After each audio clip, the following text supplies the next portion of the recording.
Olá, amigos. Sejam bem-vindos de volta ao podcast Mitos da Gestão.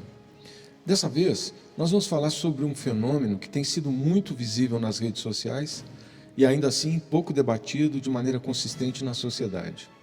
Nós vamos falar sobre o conservadorismo, sobre ser conservador e sobre os conservadores.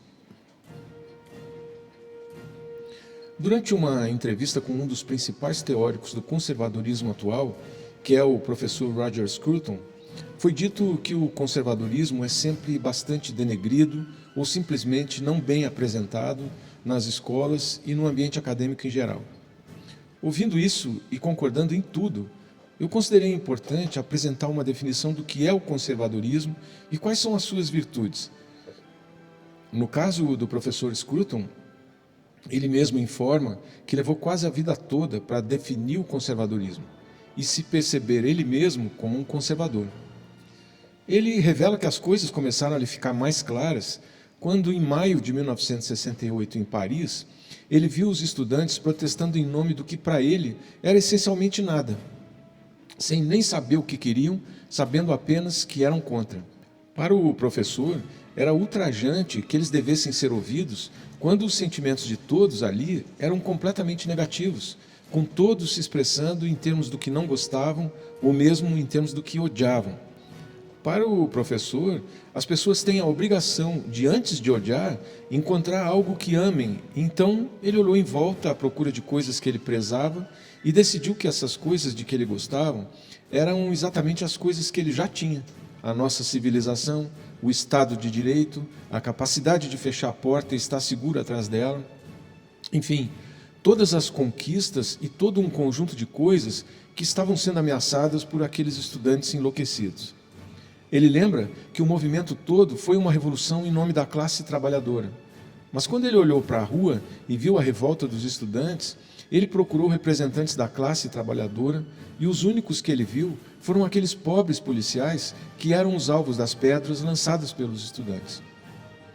Assim, o professor afirma ter percebido que a característica essencial dos conservadores é o amor real pelas coisas que se herdou, pelo legado da civilização e um desejo de reafirmar essa herança, mas não de uma forma não crítica.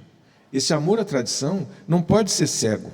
Deve ser ocasionalmente questionado, como se questiona alguém da família, por exemplo. Só então ele pode funcionar para alguma melhoria. Para o professor Scruton, o temperamento conservador é uma característica reconhecida das sociedades humanas em toda parte. Nesse sentido, o conservadorismo que ele defende é o que nos mostra que a nossa sociedade herdou de nossos antepassados coisas admiráveis que devemos nos empenhar para preservar.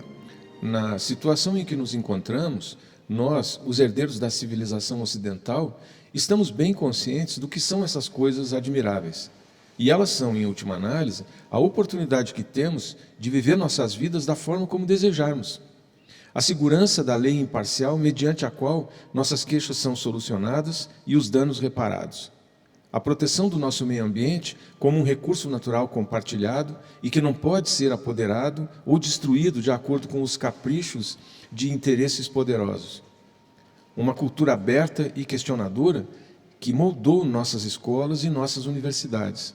Os procedimentos democráticos que nos permitem eleger nossos representantes e aprovar as próprias leis. Estas e muitas outras coisas nos são familiares e tidas como certas. E veja, todas essas coisas estão sendo ameaçadas de uma forma tal que o conservadorismo acaba sendo a resposta racional para essa ameaça. Uma resposta que exija mais discernimento do que uma pessoa comum está disposta a dedicar para isso. O conservadorismo nasce de um sentimento que toda pessoa madura compartilha com facilidade. A consciência de que as coisas admiráveis não são facilmente criadas, mas são facilmente destruídas. Isso é verdade, sobretudo, em relação às boas coisas que nos chegam como bens coletivos: paz, liberdade, lei, civilidade, espírito público, a segurança da propriedade e da vida familiar, tudo o que depende da cooperação com os demais, visto não termos meios de obtê-los isoladamente. Em relação a tais coisas, o trabalho de destruição é rápido, fácil e até recreativo. O esforço e o trabalho de criação é lento, árduo e muitas vezes tedioso. Mas esta é uma das lições do século XX.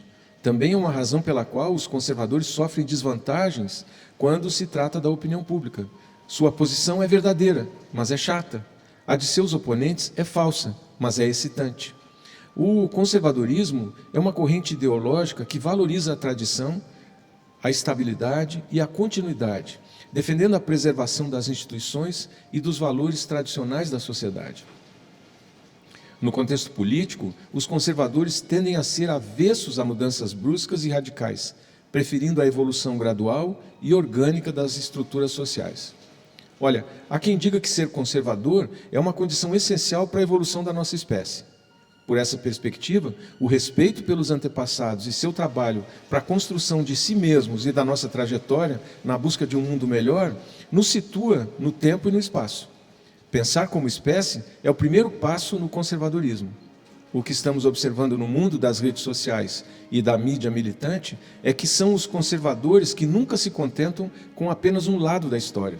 São sempre eles que desejam ouvir os dois lados, e principalmente a verdade desses dois lados. Sempre a verdade, sempre o que funciona, sempre o que dá certo.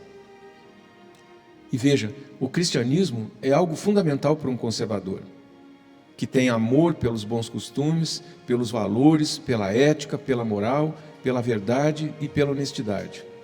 Muitas pessoas são conservadoras sem saber, e por isso a leitura ainda é o melhor caminho para estudar o conservadorismo e ver expressas na literatura sobre o assunto inúmeras impressões que nós temos ao longo da vida e que, mesmo que não tenhamos capacidade de expressar, percebemos que já fazem parte de nós. Pense nisso.